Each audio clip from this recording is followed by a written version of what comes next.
Thank you, and good morning to my Prim Eric Bora. Thank you for listening, my friend. Oh, Guam Police Department is on Airport Road taking pictures, which is a metaphor for doing a speed trap. They're not really taking pictures. They're actually taking your speed up there at the airport. So heads up on that. Good morning on you guys. It is 7:36, brought to you by Calvo Enterprises, IT&E. And Jack in the Box. It is the link here. My name's Chris, and let's head into the KUAM News Link Zoom room where Speaker Therese Terlaje is standing by. Good morning, Speaker. Good morning, Chris. Good morning, KUAM. Good morning, Guam. Let's go ahead and get right into it. I guess 291, Bill 291, the heartbeat bill. Chris. Oh, yes. Okay, a bird just hit my window. Hold on. that was very strange. Time out, guys.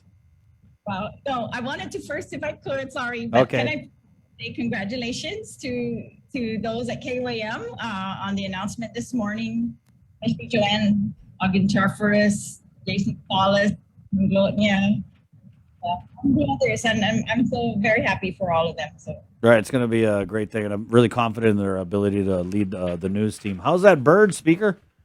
Oh, well, it hit the window. It looks like it was being chased by another one, hit the window, and then bounced back off. But that was a loud thud. Okay, so this is a bird, not a chicken, right?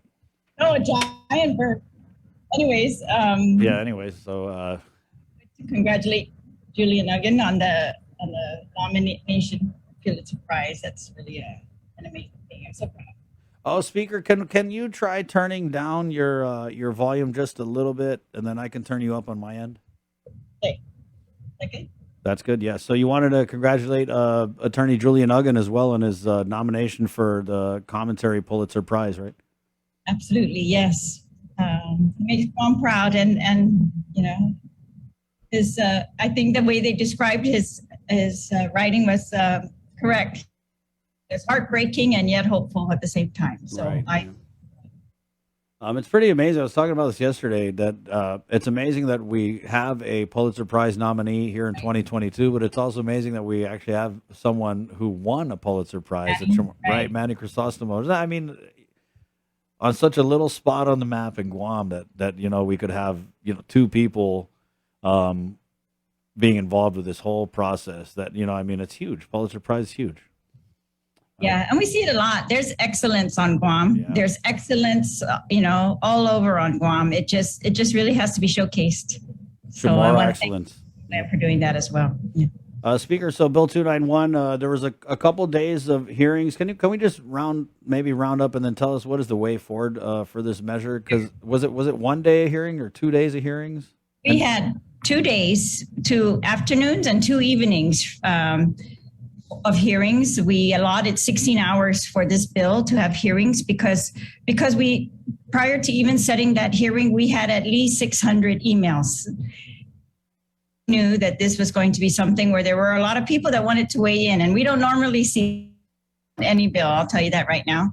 And so I think right now our total's over 1,000 of emails on this bill. That means testimony. So all of this will be included in the committee report.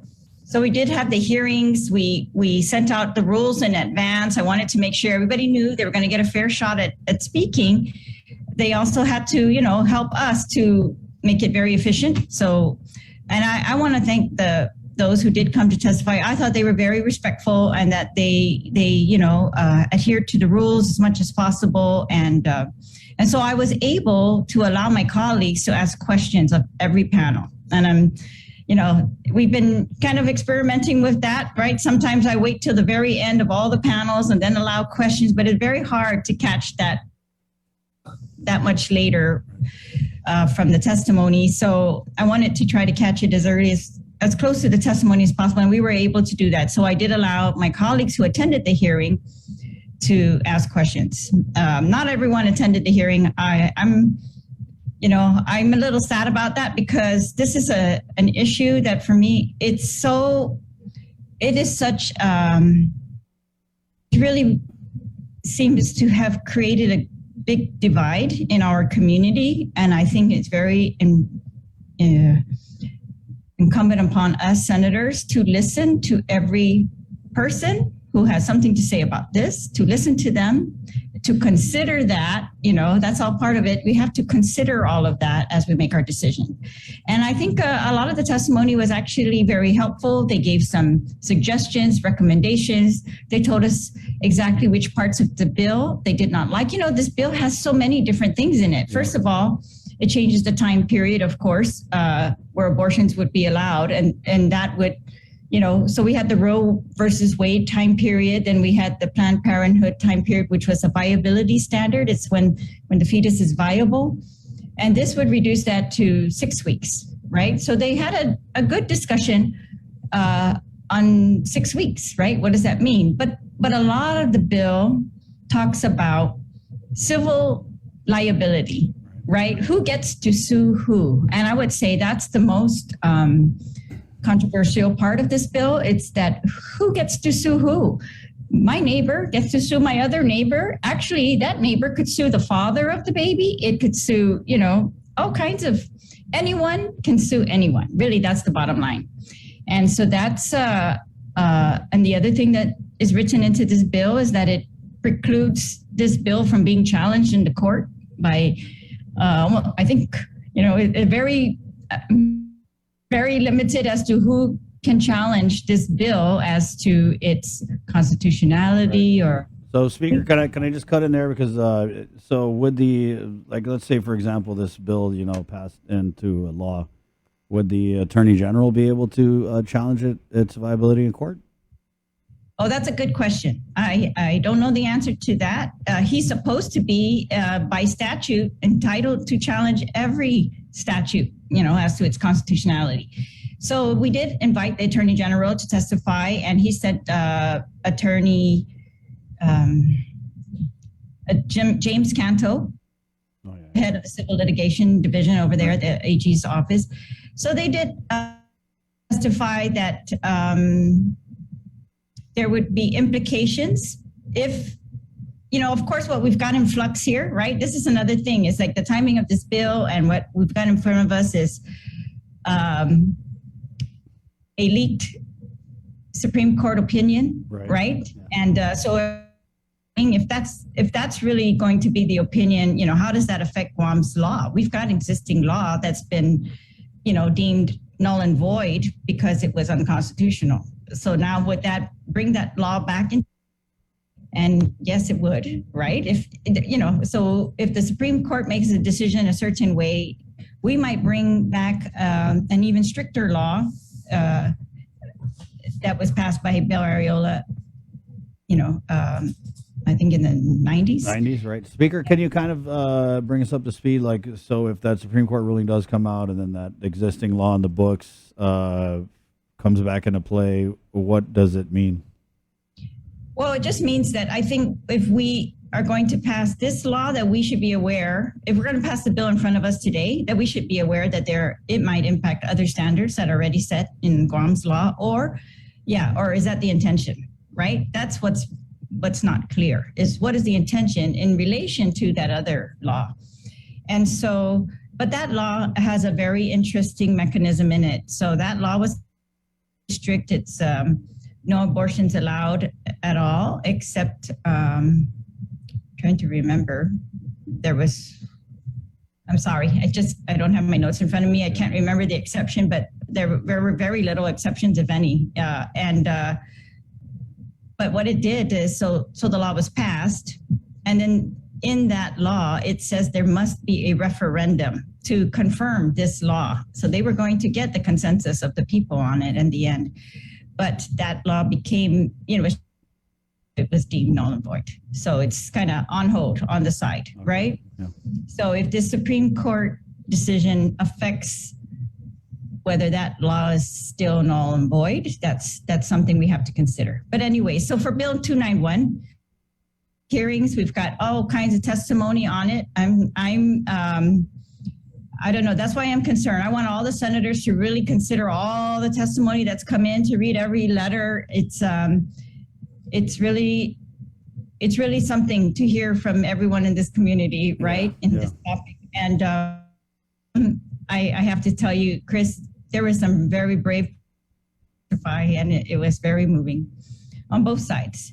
And so what I want is to come up with something that our community, can live with, that is not going to further divide us, that is going to, help us to move forward in the best way possible.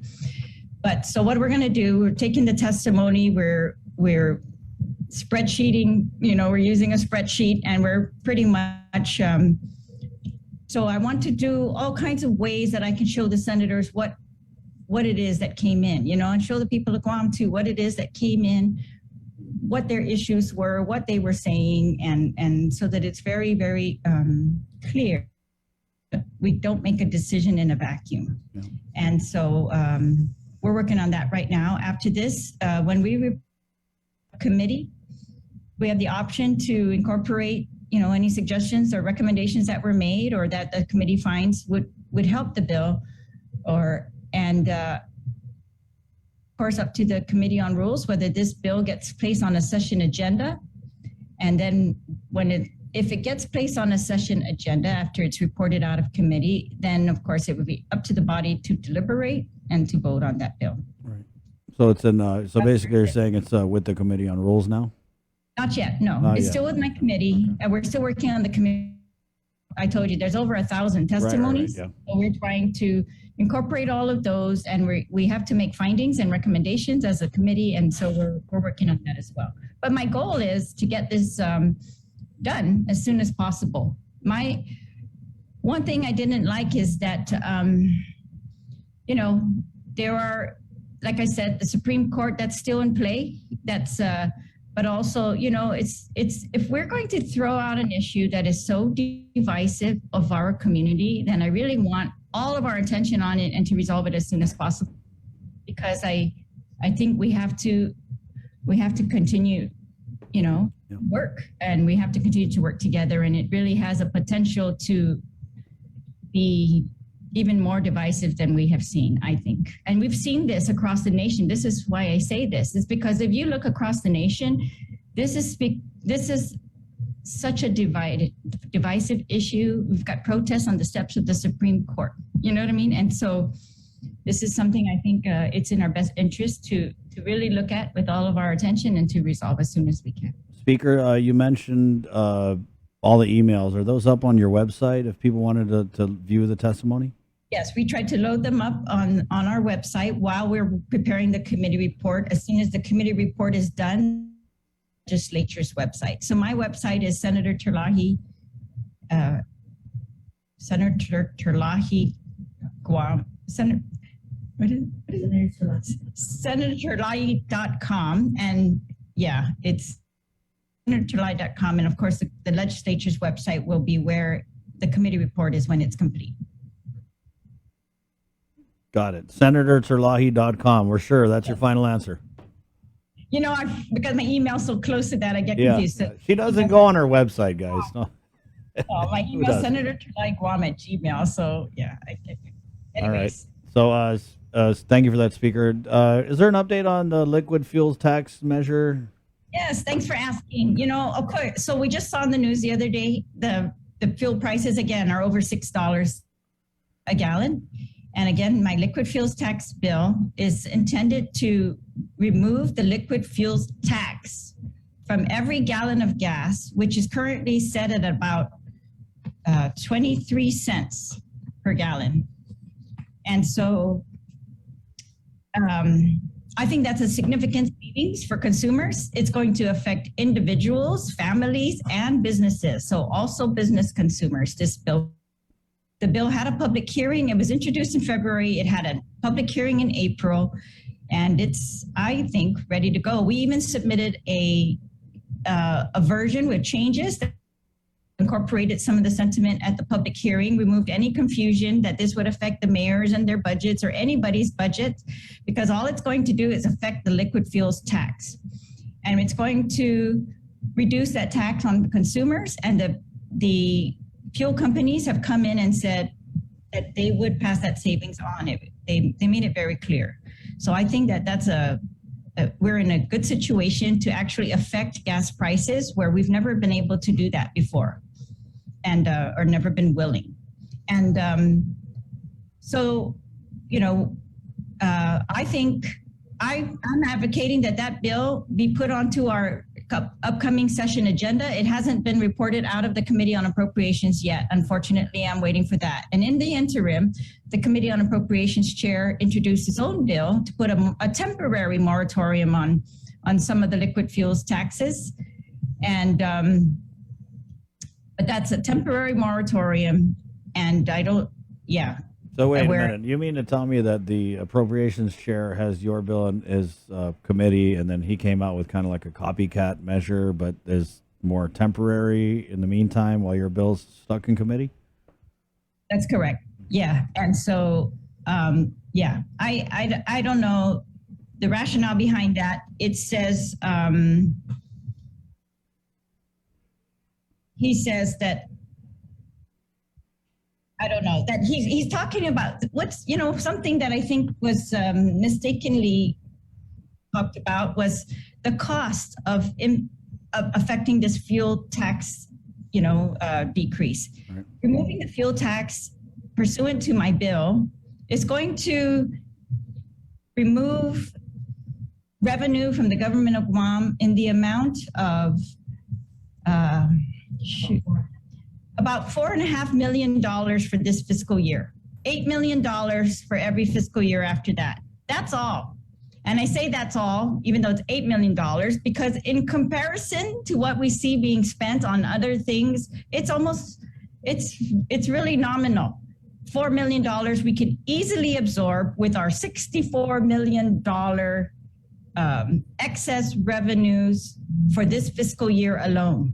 And over the past 3 fiscal years, we've had about $123 million in excess revenues. And that means that if the legislature did not appropriate, or we don't give this back to consumers, in their liquid fuels tax, that means this is money that the executive branch spends because the legislature did not dictate where it goes. We did not give it back as liquid fuels, relief.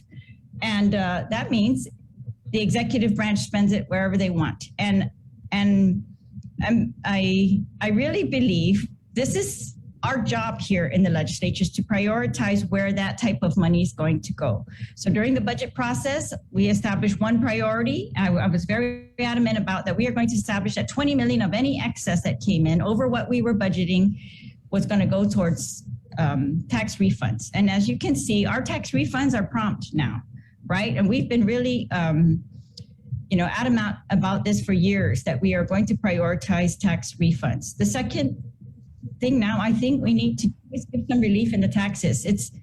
The situation's not going away. It's continuing to haunt everyone while they are being bombarded with higher costs in every other aspect of their lives. And so I say we affect what we can affect here, and I think I don't know. I think it's an absolute win for the people of Guam to be given this tax relief, and I think it's going to encourage them. Instead of, what we're doing now is choosing between gas and food, taking care of your children. That should not be the case, or expanding your business. We need all of those other things to happen. We need to allow them to travel, to get to schools, to get to work, to expand their businesses. Yeah, Madam Speaker. With the program like Programa Salapi, right, which is kind of a shot in the arm, that $300, meant to kind of bridge people in a system with increasing costs. And I know the intent of it was to help with the gas, but you're right. I mean, people are making the choice, gas or groceries. Maybe I put 5 in the tank and buy 10 of groceries. Right. So you're like, and it's more of a long-term solution, you're saying, right? So this 300, I feel like that's kind of a done deal. It's gone. People applied for it. The checks have gone out. But what now?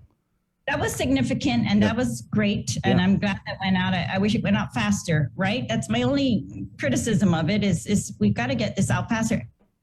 That's my issue today with this liquid fuels tax. If we're going to do this, let's do this now while they need it, while, I really am concerned about families. The government of Guam has issued out funds for businesses, and some federal funds for individuals, but I think it's the individuals that really need our attention right now. And I think we want to shore up families in every way. I know you've been talking about those who are, homeless and on the street, and we are seeing an exacerbation of this situation, right? And I think that's why I say it's incumbent on us, while we stand up shelters and while we stand up services, that we relieve some of these pressures from every family. From everyone is trying to make it through working, right? It's like earned income tax credit. We're trying to shore up those who are working and make sure they can continue to work. And that's what I want to do with this. And I think it should be done right away. We did have a couple. We can affect this change for the rest of the fiscal year, which is all the way up till September. Still a significant to do this, right? Immediate impact all the way up to September, and then we get to deal with this at this point. It would not impact and services, and that's big. We have the luxury to do this right now. And it's not really a luxury when we've got families who are suffering. Yeah. So I think it's imperative that we do this right now. We did have a comment. Holding Speaker's bill hostage in his committee, then introducing his own similar bill is not respecting his colleagues who represent the people, unprofessional and underhanded. Chamarita Regis comments in here, removing the liquid tax, but our gas doesn't meet the minimum wages of people. So if gas is $6 a gallon and your net pay is $300, isn't that ridiculous? Doing the math, $75 for gas, $175 for food, if not qualified for food stamp, and the rest is rent. Doesn't even consider utilities payments. A day. Yeah, I mean, it's... we have really whole situation. It's very clear. It's an unaffordable situation. I am hoping that the ARP funds are going to target, the affordable housing issues that we've expressed in our submission of a potential plan to the governor. That was one of the key goals in that plan. Bring the infrastructure into areas where we already have land and we have places that we can build houses. We need the infrastructure, right? And so we've talked about it. I've talked to some projects, on their list, but it's really that implementation that we need to see as soon as possible. And I don't know if everybody's feeling as urgent, but that's how I feel. I feel the situation is urgent. We are losing people off of, they're leaving Guam because it's unaffordable. That's the last thing we want. We want our, as we just talked about, excellent, talented, skilled people to stay. We want those who we have set up programs for re-education, retraining. We want them to be effective in that. And, so we've got to fix it all the way around. We've got to help in the training, the education, and we've got to find places for them to live. It's really becoming that critical. Speaker. And for them to get to work. Right. Just a few issues because I know we're up against the top of the hour here, but if you could, budget talks, war claims, and then a little bit on the State of the Island address. Well, maybe we could just start with that. When is the State of the Island address going to happen? Have you heard anything from the congressman about the congressional address? Island address from the governor is supposed to be her introduction of the budget to us, right? And telling us what they need and why. And so normally that happens in February. I remember Carl Gutierrez, giving his wife Valentine's Day flowers during his address. I mean, things like that. So what I have tried, and I've told the congressman last year, and I'm very concerned about this with the governor and the congressman this year, is that I do not want the legislature, this venue that we have afforded, for the State of the Island address and the State of the Congressional address, to be turned into political, right? That's not the intent of it at all. It's to talk to the senators about, and the people of Guam, about why the budget looks the way it does, their request, right? And what do in the upcoming year, and some of what we have accomplished in the past year, but more what this budget and what in the upcoming year. And for the congressional, same thing. What are the year, what are the goals? We met our goals from last year.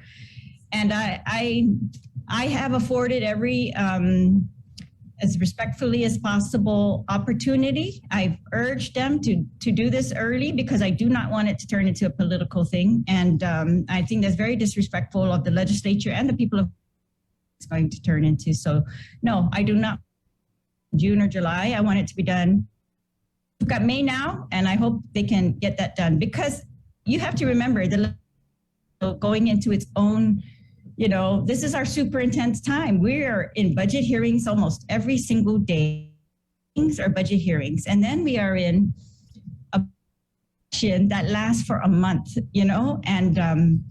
and it's pretty much too late by then if we're going to hear, why we need the budget to look like this. So, Speaker, are they just not going to, what's your read on it, though? Are they just not going to do the address? Because, you said it's normally in February. No, I think they all want to do their addresses and their I can't speculate, but I just think, of course, there's an election coming up, and maybe they think closer to the election's more advantageous, but I don't want it to turn into that. So I am encouraging both of them.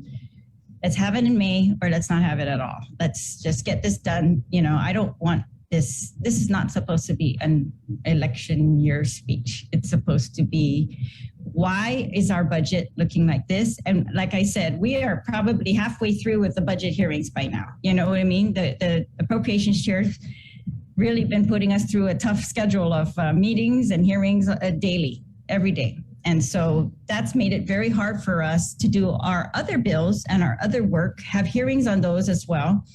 And so we're under a very tight schedule. That's my look at it. Maybe I'm being too blunt, but I've really been trying to afford the respect, for both of those offices to give us the advantage of, before we question the mayors on their budget, let's hear from the governor why she allocated this much for those departments only, right? Or those types of things, why the increases went to this place. So speaking of budget, so there were two that came in that I just wanted to highlight. One was the mayors, of course, and the mayors came in excellent testimony. They went through pretty much their whole list of items and issues that need to be resolved that have not been resolved. And I love it. I love that type of engagement. So they were really on it, I thought, and they gave us even recommendations, and they pointed out what they thought was unfair, that, for example, they're the first responders in emergencies. Even before the declaration of emergency is made, they have to go and prepare. But yet they're people, they don't get emergency pay until that declaration is made, and they don't get overtime, different things like this. And so they made a very good issue. We talked about, of course, illegal dumping. They've made some great strides, these mayors, in cleaning up the illegal dumping. I don't think we've actually got to the point where we are resolving the prevention of it, right? But they have, they told us that they were able to identify vehicles. They've asked for more assistance from GPD when the vehicles are first left. They say GPD comes and takes the license plate, leaves the vehicles, and they want, GPD's further assistance in that regard to remove these vehicles immediately, impound them. They've got the license plates. They should be able to track them. The longer they stay, the more the cars are unidentifiable. Right. But the mayors have done a good job. Some of them told us they were able to get the VIN numbers, and they were able to track down the owners, and it's a matter of then the enforcement, right? So after that, it's the other agencies and enforcement as well. Right. So wait, you're basically saying the mayors are now police detectives? They're doing all kinds of things. They're police detectives. They're, regulatory agencies. Stray animal rounduppers. Exactly. And that's what they've always told us, right? They're the first responders for every situation there is on Guam. And they want to have the staff to do that well. And they also need all their work to come to fruition, right? Like when they work hard to find out, whose vehicle this is, or, this is the issue. Can we do something about it? And I'm continuing to look into those things as well. For example, the Chamorro Land Trust, that's one of those agencies under my jurisdiction committee. And I've we've talked to them very much. We know the problem areas, and I think they have to do a little bit more too to prevent by putting up fences or something else. And so we're trying to get them, additional funding through their own mechanisms, such as the submerged lands. And so I don't know if you saw, we had a hearing on we have another submerged lands bill. These are the waterways that are coming in. Those are owned by Chamorro Land Trust in many instances. So they've been leasing this out. So we mechanism so that these leases are going to get more global prices as opposed to the really nominal amounts that they were receiving. Yeah. And so if they can get these global prices, and it looks very promising, all the companies came in and said, yes, this is fair, and we are willing to do this. And we have seen this in California, we've seen this in other places, and so they're willing to do this. And they Guam is critical. It's and I say we take advantage of it finally, and so that's what we've done. And so we've created a whole new methodology for Chamorro Land Trust to take advantage of its ownership of these submerged lands, to bring in revenue that is going to in turn, let it manage its properties better, bring in that sewer and the water to the places before we create slums, right? Instead of that, create subdivisions. And that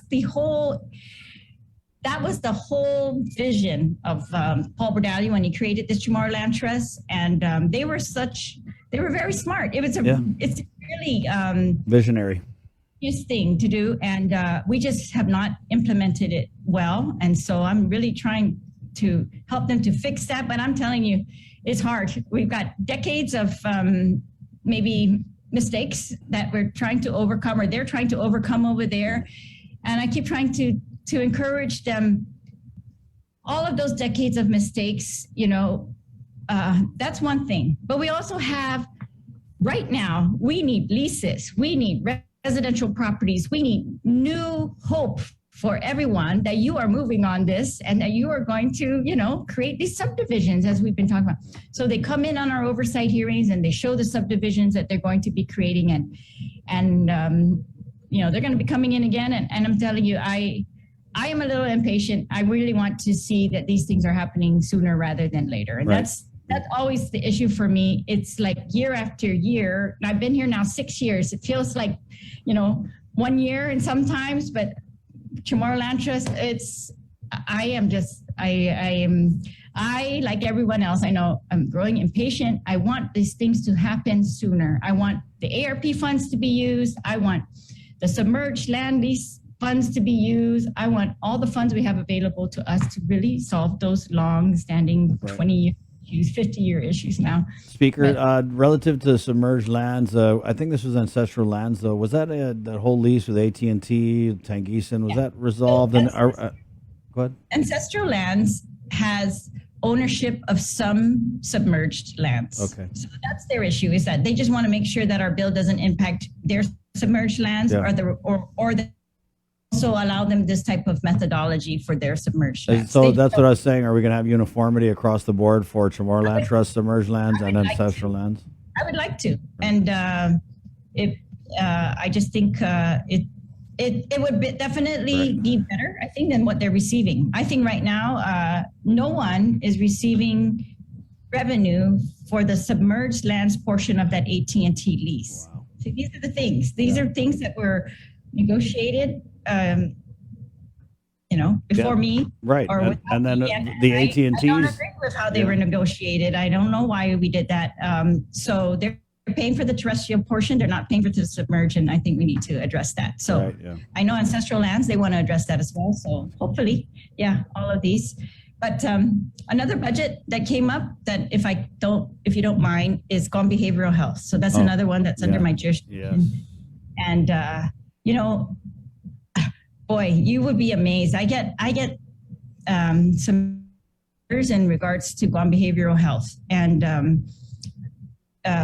for example, we received a letter from 2 academy students, and they were so concerned about the state of the mental health on Guam. They were able to, and so they just anyways, I'm sure this is the concern of maybe every high schooler on Guam, because it's these high schoolers who are seeing this firsthand. They're seeing the impacts of, slow or lack of services, and they're seeing the impacts of, what's going on in these families, the suicide rates. So one of the things of course we're all concerned about is the suicide rates in Guam. In 2020, there were 40. That was a 30% increase from 2019. And there was a study done by the University of Guam Suicide Prevention Program that said there are 16 deaths per 100,000 on Guam versus 11 per 100,000 nationwide. So our suicide rates are, they're always too high, but this is a statistic showing us, we are having a crisis.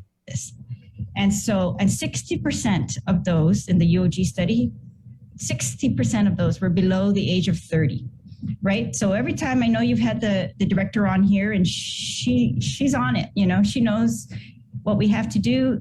And so we made it very clear during the budget hearing for Guam Behavioral Health that do they have the resources to do this? And they said yes. They said we have funding for the positions of psychiatrists, for example, right? There's only one right now, but they need more. They're trying to get 3 at least.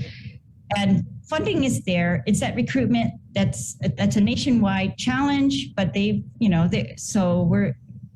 are working on that.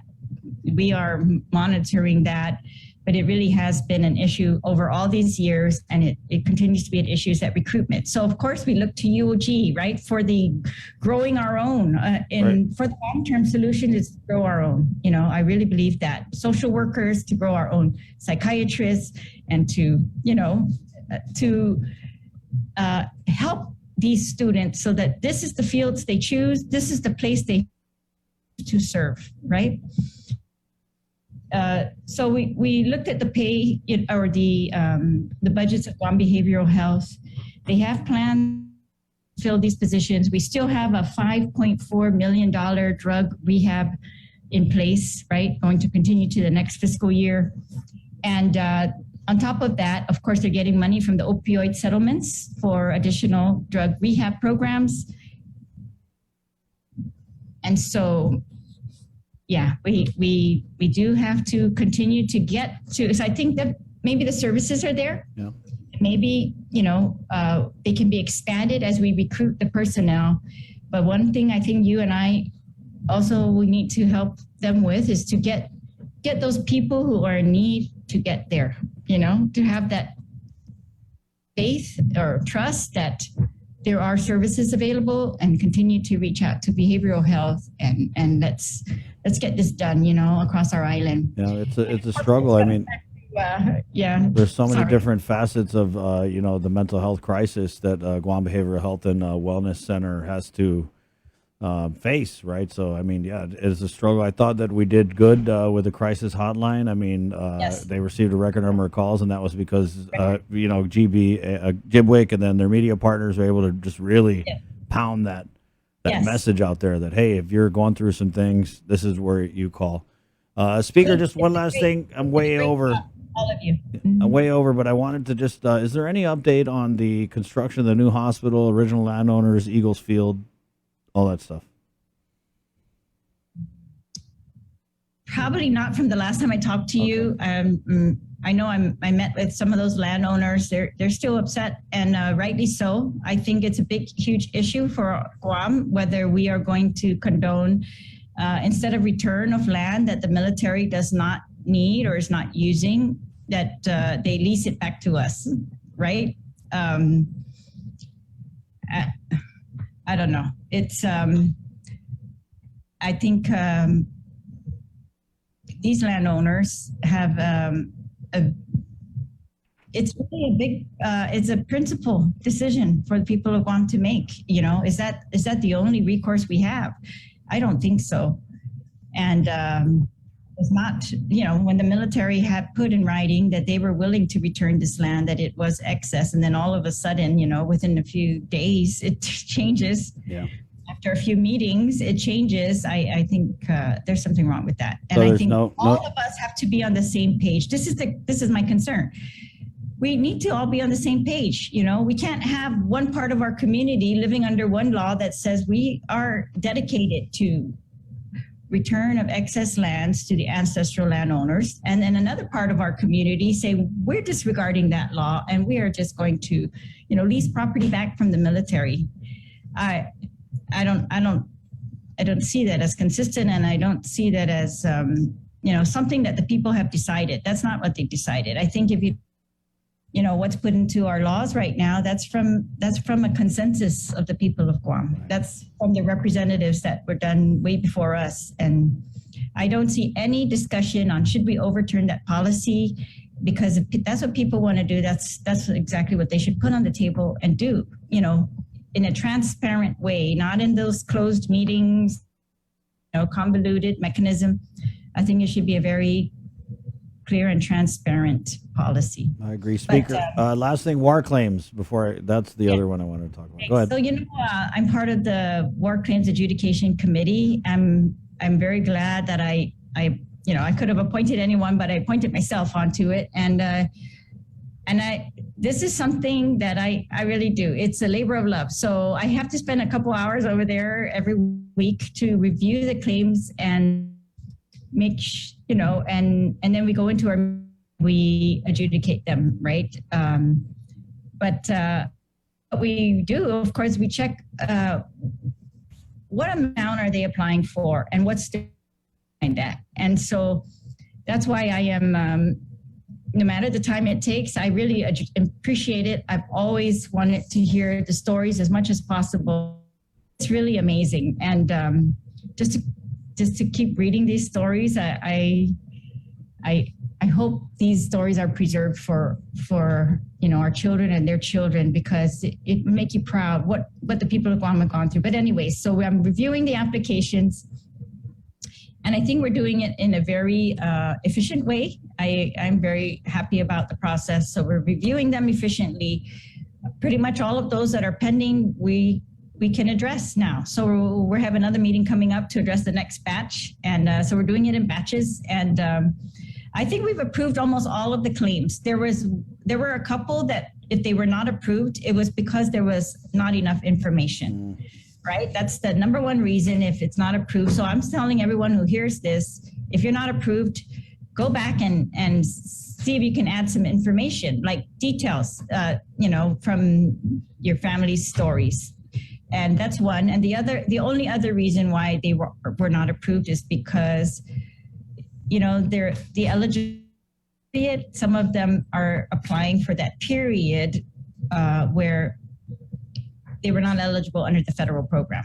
For example, they died prior to December 2018, right? December 2016. And that's the hardest, those are the hardest ones, because those are the ones, remember, I tried to resolve with my amendment to that war claims bill, our local war claims program, and that caused all kinds of controversy. But that's the goal. It's to take care of those who had died earlier, right? And so they were so well deserving of it. Absolutely, right? I mean, we're talking about the Beatrice Elmsley, the one who actually fought for war claims for all of us and fought for it. She was ineligible under the federal program.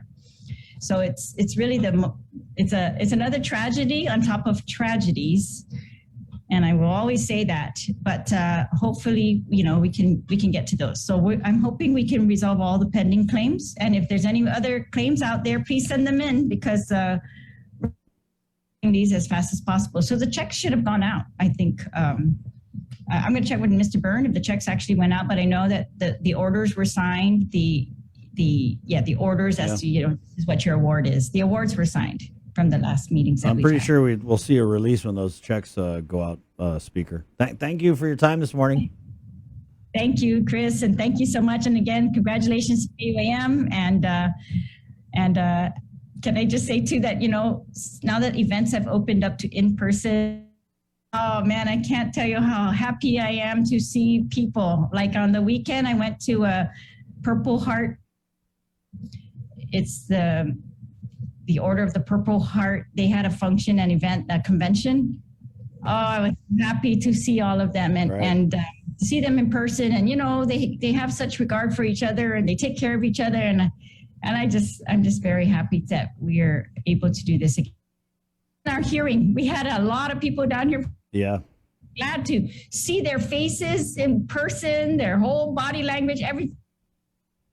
I appreciate them crowding our halls and making noise. I appreciate that. Just wanted to say thanks to everyone who did their part to really curb the spread, and I hope we continue to do that. Thank you. Thank you, Speaker. Take care. Right on. Have a great day. It's 8:21. Speaker Therese Terlaje. A whole lot of info there with that